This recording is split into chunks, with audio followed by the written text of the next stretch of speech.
सूर्य का प्रकाश पानी से होकर गुजरता है, जो समुद्र तल पर एक अलंकृत शाही लकड़ी के बिस्तर को रोशन करता है। नाजुक नक्काशी बिस्तर को सजाती है। इसका सुनहरा बिस्तर फिल्टर किए गए प्रकाश में चमक रहा है। समुद्र तल एक स्वप्नलोक में बदल जाता है, जहां शाही सुंदरता जलीय शांति से मिलती है। समुद्र तल जीवंत मूंगों और सुंदर जेलीफिश से जीवंत है। एक शांत पानी के नीचे का दृश्य खुलता है।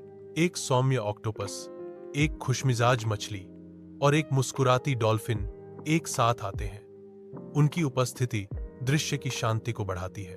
बिस्तर समुद्री जीवन की एक सिम्फनी से घिरा हुआ है, एक शांत जलीय बैले। कैमरा पानी के अंदर की दुनिया से गुजरता है, एक शानदार महल को उजागर करता है जो अलौकिक प्रकाश में नहाया हुआ है। दृश्य अवास्तविक सुंदरता की भावना के साथ खुलता है, जो समुद्र तल की शांत भव्यता को दर्शाता है। इस पानी के नीचे के राज्य के हर कोने में शांति व्याप्त है, जो शांति और सुंदरता का एक अभयारण्य है।